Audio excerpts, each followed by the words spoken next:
Queridos amigos, otra vez estamos acá. Gracias por seguir acompañándonos. Y hablando de la vida, también tiene otra cara la moneda, y que es justamente cuando se piensa en algo tan radical como el aborto. Y hoy nos está acompañando el doctor Nicolás Laferrière, que él es abogado, egresado de la UBA y doctor en Ciencias Jurídicas por la Universidad Católica Argentina. Muchísimas gracias por darnos este espacio, este tiempo. Y tenemos un tema ahí con el aborto, un tema importantísimo.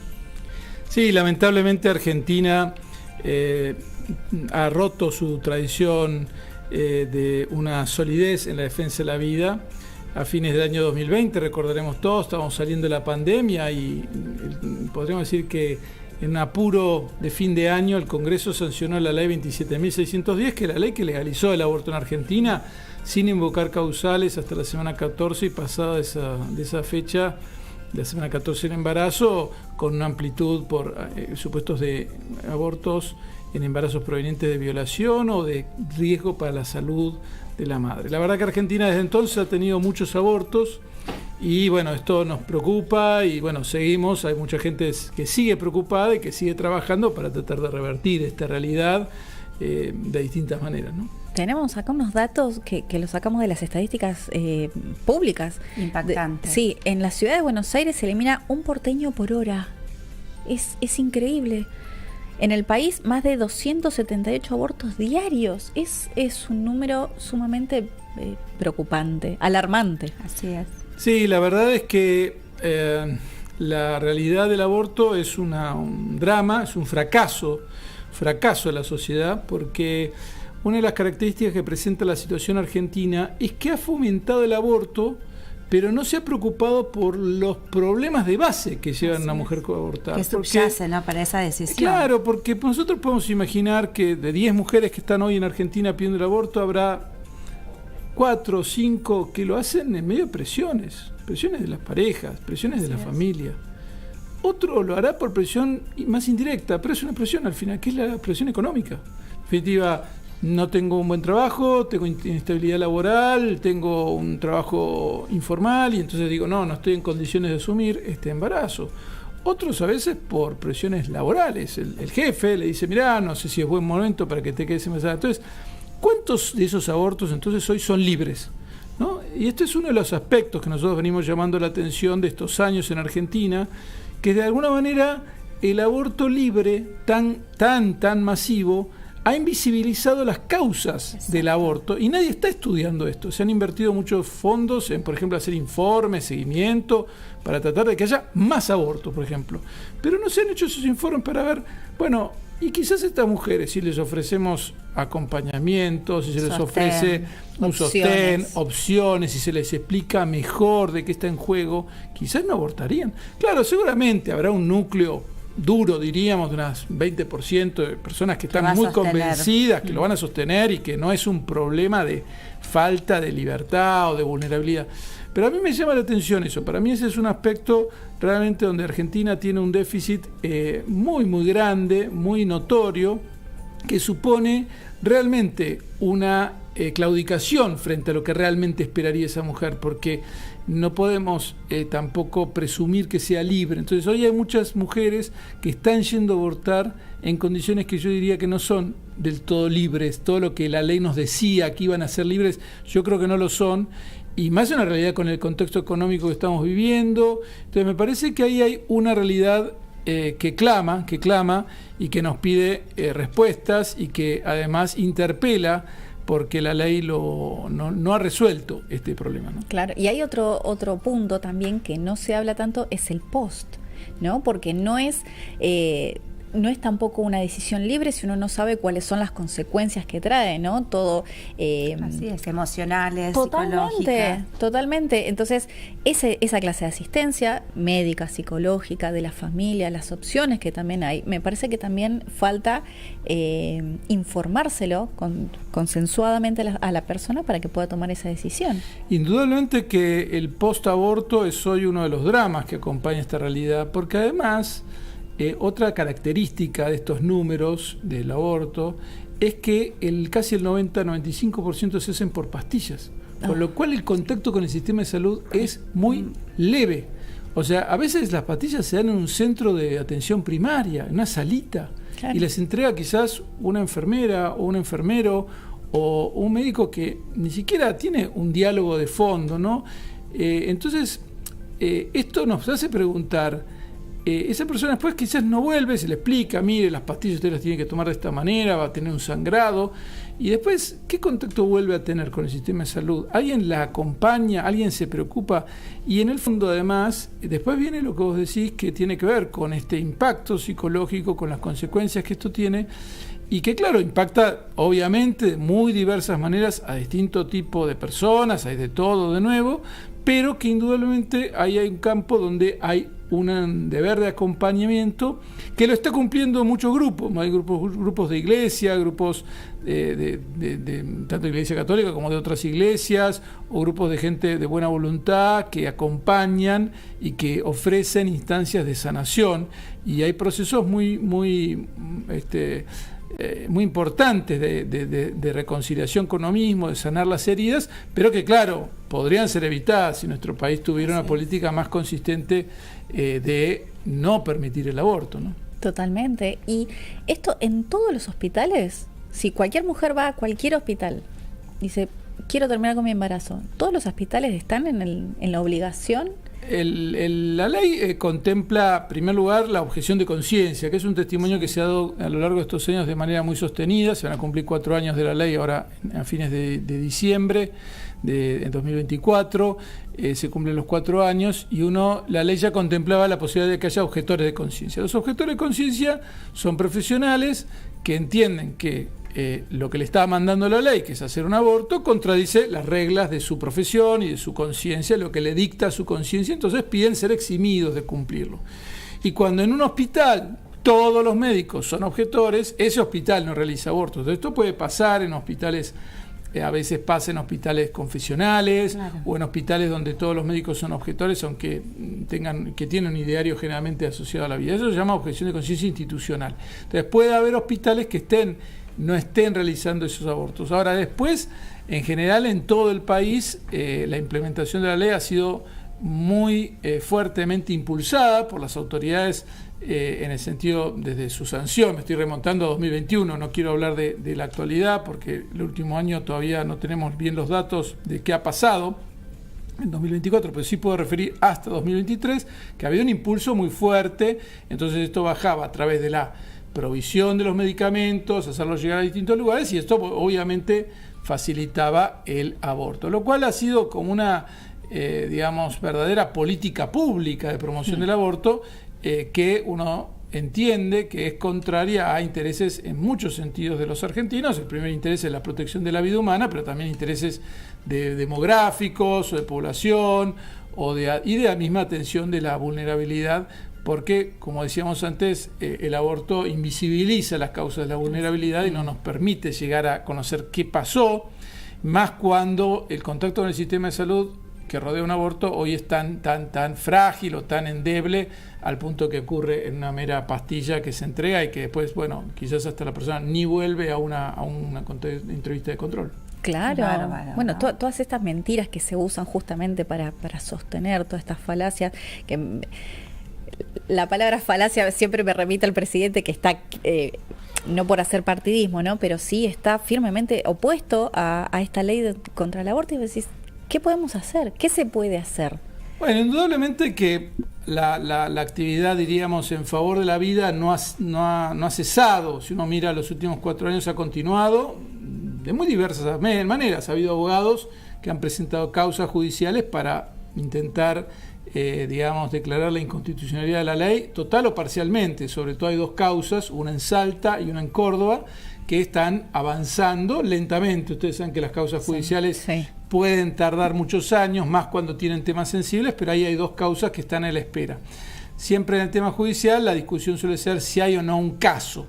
Después está la gente que está trabajando, como decíamos antes, en el acompañamiento. Tenemos la tarea que hace Grávida, por ejemplo, a nivel de la iglesia, o tantos grupos que tratan de acompañar a las embarazadas en ese camino. Después están los que trabajan en la atención posaborto, después están los que trabajan en el campo de la comunicación, como ustedes ahora, o como tanta gente que en las distintas realidades de comunicación propias o privadas o públicas tratan de hacer valer el valor de la vida. Y después está, por supuesto, la tarea de todos, lo que podemos hacer, los sociólogos que están trabajando por tratar de revertir, pensar las causas de esto, los que en políticas públicas tratan de mantener, ha habido iniciativas para mantener iniciativas en favor de la vulnerabilidad de la madre, de protegerla contra las situaciones de vulnerabilidad. Pensemos en el municipio de San Miguel, que ha hecho muchas cosas, iniciativas bien concretas, gubernamentales de nivel municipal a favor de la embarazada, tratando de revertir eso. Y después, bueno, por supuesto está lo que todos nosotros podemos hacer, que siempre es celebrar la vida, alegrarnos cuando alguien nos dice, ¿no? Estoy embarazada, qué alegría, no poner cara de bueno, qué noticia que me estás dando. Siempre celebrar la vida, ¿no? Porque a veces siempre esperamos como el momento ideal. Y son cosas muy sutiles que a veces uno, la cara con que recibimos una noticia puede denotar un gesto de esperanza y de acompañamiento, o puede denotar algo que impacta en el otro negativamente y le hace pensar, uy, yo entonces no debería. Y bueno, creo que todos tenemos. Y después está el grupo de oración por la vida, que también hay muchos. Hay grupos que creo que hay una pluralidad de acciones que siguen estando presentes. Por supuesto, siempre se necesita más, nunca va a ser completa la tarea, pero hay mucho que se puede hacer. Pero está muy bueno esto que digas que todos, desde el lugar que ocupamos, podemos hacer algo. Así es. Y ese algo siempre es mucho, porque del otro lado hay muerte. Absolutamente. Es eso. No es una decisión, no es mi cuerpo, no es un tumor, como quieren. Yo me acuerdo mucho de haberlo seguido, las maratónicas discusiones a favor y en contra y los argumentos. Sí. Cada uno es libre de pensar como quiera, pero claramente a la hora de explicarlo siquiera, no pueden encontrar otro argumento y otras palabras escapando de muerte, de bebé, de feto. Entonces la humanidad que tiene per se no la pueden evadir ni siquiera para justificar ese acto. Entonces todo lo que hacemos siempre es valioso. Siempre es algo, ¿no? Es una semillita para invitar también a la reflexión, ¿no? Porque estos espacios para el otro que nos está escuchando del otro lado, que cada vida vale y que cada vida es un tesoro, ¿no? Desde el momento de la concepción. Sí, yo creo que otro campo fundamental es el de la discapacidad. Hoy con los diagnósticos prenatales, recién hablábamos de los prematuros y toda la maravilla, ¿no?, de la tecnología que salva a un niño de menos de 1 kilo. Impresionante. Pensemos que es una realidad que con menos de 30 semanas, nos contaba la doctora, podemos lograr que salga a flote, ¿no? Y nuestro país tiene una enorme capacidad instalada en torno a estas neonatologías. Pero a su vez, lamentablemente, a veces las tecnologías nos permiten detectar una situación de discapacidad hacia la semana 10, hacia la semana 11, y hoy se está promoviendo a veces el aborto de los chicos que son detectados como con una discapacidad prenatal. Y esto plantea una discriminación, plantea un problema, y a tal punto es un problema que el año pasado el Congreso sancionó una ley específica de diagnóstico humanizado, se llama, donde explica la ley cómo se tiene que comunicar un diagnóstico, por ejemplo, de síndrome de Down. Ahora se acerca el Día de las Personas con Discapacidad, el 3 de diciembre, y siempre uno recuerda, ¿no? ¿Cómo comunicamos? Es el primer acto médico. Totalmente. ¿Cómo comunicamos un diagnóstico? Entonces, también ese tema en nuestro país requiere especial atención porque la ley no dice nada. Entonces, si vos a la semana 10 te enterás que puede tener una discapacidad, hay mucha gente que puede estar en este momento abortando. Y el entorno juega un rol fundamental. Sí. Porque muchas veces lo toman sobre la base de prejuicios. La discapacidad está llena de prejuicios y piensan que no tiene una vida plena o lo que fuera, y bueno, ahí hay que estar para darle fuerza para que sepan que hay que incluir a las personas con discapacidad. Pienso qué lindo esto que traes, ¿no? Que es tan importante, ¿no? Visibilizar también que cada vida vale y que la discapacidad se puede, pero la importancia de tejer redes, ¿no? Que nos sostengan desde el Estado, salud, educación y familias en general, ¿no? Claro. Porque a veces, como decís, el impacto del diagnóstico creo que es fundamental, la palabra adecuada de ese profesional y sentirse acompañados, ¿no?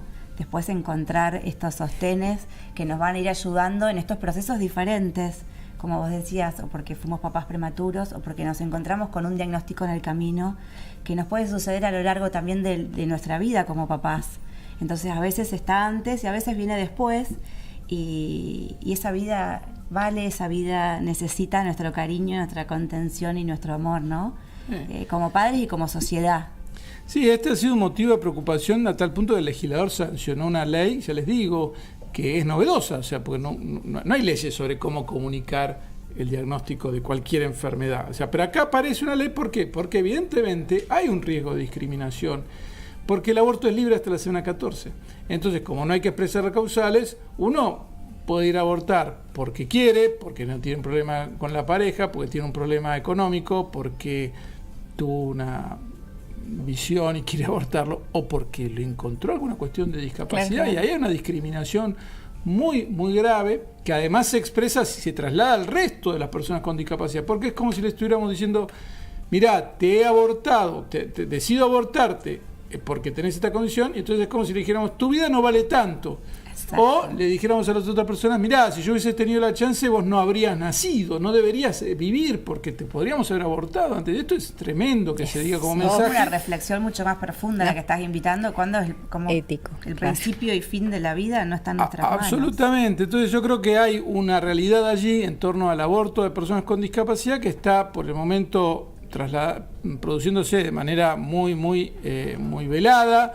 No tenemos grandes casos en discusión, pero yo creo que en cada consultorio hoy las madres que enfrentan de pronto lo que se llama la translucencia nucal, ustedes conocerán la ecografía la semana 11 de la semana 11-12, muchas veces llevan a dilemas que hay que saber acompañarlos. No hay que optar por el aborto, hay que optar por la vida en esos casos, y ahí es muy importante lo que todos podemos hacer para llamar la atención sobre el valor de la vida, aun cuando venga de la vida como viene, como decían los curas del Hogar de Cristo, la vida como viene, y bueno, me parece que eso es lo que tenemos que respetar, ¿no? Totalmente. ¿Sabes qué? Tenemos también, si querés acompañarnos con los auriculares, porque justo nos va a acompañar a través del Zoom, ella es Lorena Aguilar, ¿sí? Que trabaja en la Asociación Civil sin fines de lucro, La Merced Vida. Y también esto que decías, que todos podemos acompañar, colaborar, orientar, guiar, darle opciones. Así es. Informar y dar opciones.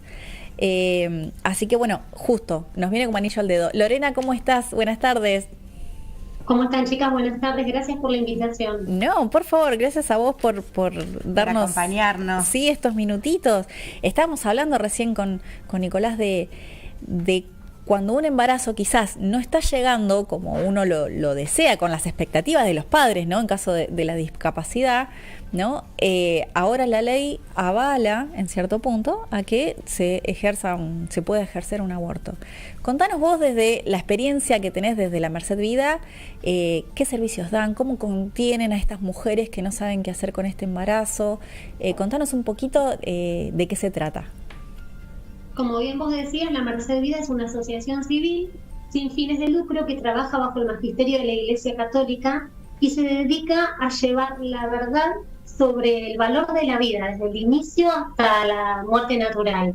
Nosotros nos acercamos a instituciones, colegios, parroquias donde nos inviten a llevar charlas de concientización, y además acompañamos a estas mujeres que están atravesando un embarazo vulnerable, que quizás están pensando en abortar, para que puedan continuar con su embarazo, brindándoles una escucha, contención y charlando con ellas sobre la realidad del aborto, que muchas veces no lo tienen claro.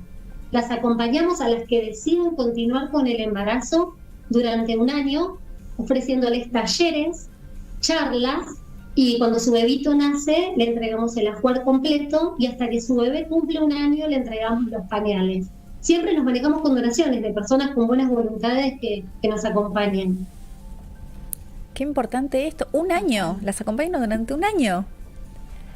Para las mamás que tienen la culpa por haber querido abortar, aunque hayan continuado con su embarazo y aunque hayan tenido a su bebé, muchas siguen sintiendo esta culpa. Ven a sus hijos y lloran. Entonces las acompañamos un año más con Portal de Belén para que puedan sanar esa herida y quizás otras heridas que vienen trayendo. Bueno, es un poco lo que estábamos conversando, ¿no? Esta contención tan importante, ¿no? En esos estados vulnerables, para tomar la mejor decisión pensando siempre en la vida. Además, trabajamos con personas que han pasado por el aborto, hombres y mujeres que estén padeciendo las secuelas. Contamos con el retiro Salve Guadalupe, que es un retiro católico, pero está abierto a todos los credos, para papás, mamás, hermanos, abuelos, primos, tíos, personal de salud que estén padeciendo las secuelas post-aborto, esas secuelas de las que nadie les habla y de las que nadie tampoco le habla a la mujer cuando está pensando en abortar. Las mamás llegan a un hospital o a una salita y lo primero que le ofrecen es el aborto químico, con misoprostol y mifepristona, pero nadie les habla de las secuelas psicológicas y mucho menos de las espirituales. Claro, hablábamos de eso justo. Qué poca información que tienen antes de tomar esta decisión. Sí, es terrible porque terminan viviendo cosas que si lo consiguen en la farmacia, en el hospital, en cualquier lado, tomate esto, y no es lo mismo que tomar un ibuprofeno, que tomar una cafeaspirina.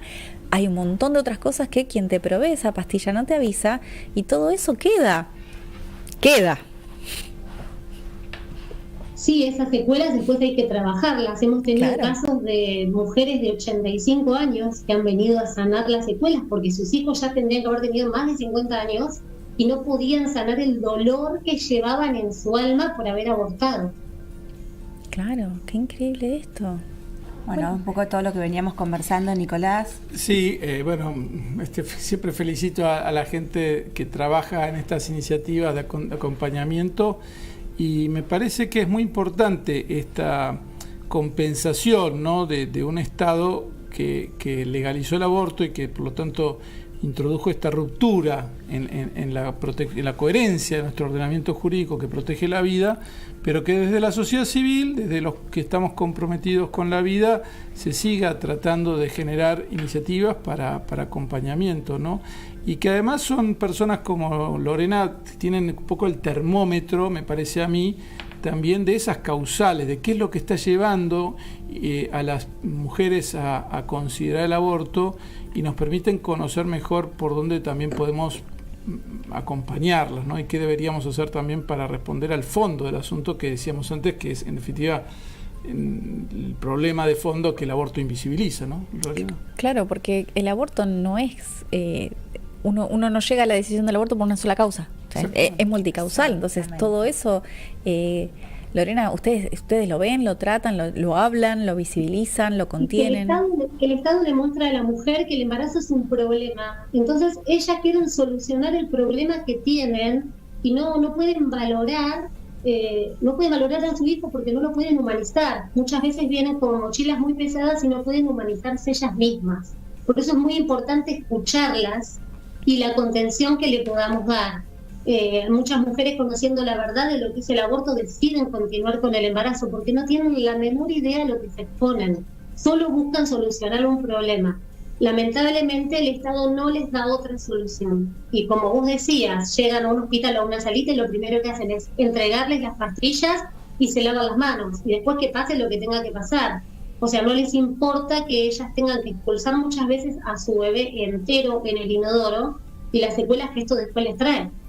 Es gravísimo, claro. Hay algo que a mí me causó mucha sorpresa, es que hay estudios psicológicos que comparan el trauma de los veteranos de guerra con el dolor de una mujer que pasó por un aborto. Entonces, para magnificar esto, que es realmente serio, realmente te quiebra el espíritu, realmente. Le podemos poner cualquier eufemismo, pero la verdad que te quiebra el espíritu. Sí, indudablemente la realidad del aborto es una realidad muy dolorosa. Lamentablemente en nuestro país la ley optó por un camino de promover el aborto, incluso de cierta, digamos, doblegar las resistencias, porque otra característica de la ley argentina es que señala que si hay alguien que dilata o se niega o obstaculiza el aborto siendo profesional o funcionario, puede ser juzgado penalmente, lo cual es como una especie de ejercer la profesión bajo amenaza, ¿no? Entonces creo que es muy importante mantener vivos estos espacios de verdadero acompañamiento, estos grupos que responden a la verdad de lo que ocurre, porque no tenemos nunca que dejar de conectarnos con la realidad, y la realidad es las personas hoy concretas que sufren y que están concurriendo a los hospitales y a pedir abortos en condiciones que de otra manera no lo harían. Así que nada, me parece que grupos como Mercedes Vida apuntan a no desconectarse de la realidad, ¿no? De que hay mujeres que sufren y que hay que acompañarlas para que no piensen el aborto, que no es solución, sino que piensen la solución de fondo. Nos contabas... Estas mujeres en un principio siempre se niegan cuando ven las secuelas, las primeras secuelas del aborto, porque es un mecanismo de defensa, la protección, y no conectan esas secuelas con el hecho del aborto, como pensamientos de suicidio, adicciones a las drogas, al alcohol, al juego, ataques de llanto, ataques de pánico, síndrome del aniversario, acordarse de la fecha cuando tendría que haber nacido su hijo o cuando abortó, y todos esos conectores que la llevan nuevamente a revivir la situación del aborto. Y también para los hombres, porque en los hombres también hay secuelas post-aborto, y además de todas las que enumeramos recién, se le suma la violencia. Claro, claro. Nos habías mencionado que también hacen retiros, ¿puede ser? Sí, los retiros de sanación Salve Guadalupe son un retiro de fin de semana, viernes, sábado y domingo, para hombres y mujeres. Es un retiro donde hay muy poquitas personas porque se trabaja un tema muy delicado como el aborto y es absolutamente confidencial. Tiene 3 pilares fundamentales. Uno es el Santísimo Sacramento expuesto, está todo el tiempo expuesto al Santísimo durante el retiro. También la advocación de Nuestra Señora de Guadalupe, la Virgen María embarazada, encinta, y la Palabra de Dios. Y tenemos 3 perlas maravillosas que vamos recolectando de estos retiros, que son primero el perdón, porque cuesta mucho perdonarse el aborto, no solo perdonar a los demás, a quienes no las contuvieron, a quienes las empujaron a abortar, sino también a ellas mismas, que eso es lo más duro, lo más difícil. Después trabajar la sanación, porque esta herida hay que abrirla y limpiarla en profundidad para que deje de supurar. Y por último, lo que es la restauración, porque ninguna persona que haya venido al retiro se va de la misma manera. Totalmente. Qué importante, ¿no? Esta labor que están haciendo, ¿no? Increíble. Contanos, Lorena, ¿cómo se puede poner en contacto con ustedes la gente? Bueno, nosotros tenemos redes sociales. En Facebook estamos como Los Piecitos. En Instagram estamos como La Merced Vida. Y si se quieren contactar con la gente que coordina los retiros espirituales Salve Guadalupe, en Instagram estamos como @salveguadalupe_. En todo el país, ¿verdad? Sí, tenemos 39 centros en todo el país, está por fundar el número 40 y estamos también en Latinoamérica con más de 250 centros. Qué bueno, Wow, impresionante. qué alcance. Mirá todo lo que hay y qué necesario es contactar también esta mirada legal, saber lo que dice la ley, saber lo que pueden y después lo social, entrar en contacto con esas madres que bueno, algunas, no obstante toda esta información, toman esa decisión. Y también ustedes están ahí para ellas también, ¿verdad? Porque por ahí algunas vienen decididísimas. Como ustedes anteriormente, todos podemos poner nuestro granito de arena desde nuestro lugar, desde donde estemos. Así que déjame invitar a todos los argentinos para que el próximo 29 de marzo, sábado 29 de marzo a las 14 horas, se reúnan en Plaza Italia para marchar por la vida. Es indispensable salir a las calles y seguir ganando esas calles, mostrando que Argentina es pro vida. Es pro vida, totalmente. Así es. Totalmente. A seguir concientizando y informando, ¿no? ¿Cómo puede la gente colaborar con la Merced Vida? Nosotros por lo general lo que más necesitamos son pañales, como les decía antes, Claro. estos pañales que les damos a las mamás durante todos los meses. Eso es lo más importante, pueden contactarnos a las redes y traernos donación de pañales, y si no, bueno, lo que puedan donarnos. Son caros los pañales, es una Son- buen Sí, instrumento de sí. donación, porque son caros. Y para ir cerrando, nos gustaría tener un mensaje final, tanto de Lorena como de Nicolás, a esas otras personas, ¿no?, que están en ese momento vulnerable y esta invitación a la reflexión. Bueno, nosotros desde la Merced Vida estamos para acompañarlas, escucharlas y contenerlas a todas esas mujeres que se les cruza por la cabeza terminar con la vida de su hijo porque lo ven como una solución. El aborto nunca es una solución, jamás. Estamos para acompañarlas, contenerlas, escucharlas y para todo lo que necesiten. Y para los que estén padeciendo las secuelas del aborto provocado, también estamos para escucharlos, recibirlos, acompañarlos y que sepan que no están solos, que siempre la misericordia de Dios está abierta para perdonarlos, restaurarlos y hacerlos hombres y mujeres nuevos. Muchísimas gracias, Lorena. Muchísimas gracias, en serio. Unas palabras, Nicolás. No, simplemente quisiera decir que evidentemente Argentina, lo explicaba al principio, tiene una realidad hoy de un aborto legalizado, pero y esto nos puede desmoralizar, o sea, uno puede sentir que como sociedad necesitamos revertir esto, ¿no? Y no hay que perder la esperanza de que esto puede cambiar. En Estados Unidos tardaron casi 50 años en revertir un fallo judicial que se había dado en 1973, y en 2022 otra Corte Suprema con otros jueces dijo: estuvo mal lo que se decidió en 1973. Así que no tenemos que perder la esperanza. Puede salir de una corte, de un nuevo parlamento, de una nueva configuración política.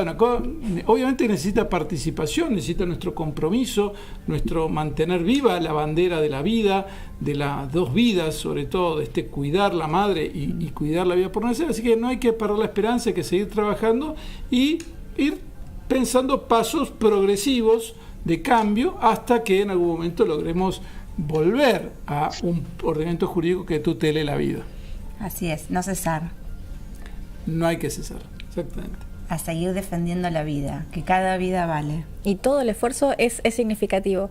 Lorena, te agradecemos muchísimo este espacio, estos minutos que nos has dado, y espero que muchísima gente se ponga en contacto con la Merced y pueda colaborar. Por tan valiosa Muchísimas gracias labor. a ustedes por llevar siempre este mensaje. Gracias. Gracias Nos a vemos, vos. Lorena. Y bueno, Nicolás, muchísimas Un gracias placer. por venir acá. Y importantísimo todo el mensaje. Hay que saber qué hacer para poder tener este mensaje de luchar por la vida. Así Gracias es. a ustedes. Muchísimas gracias a vos.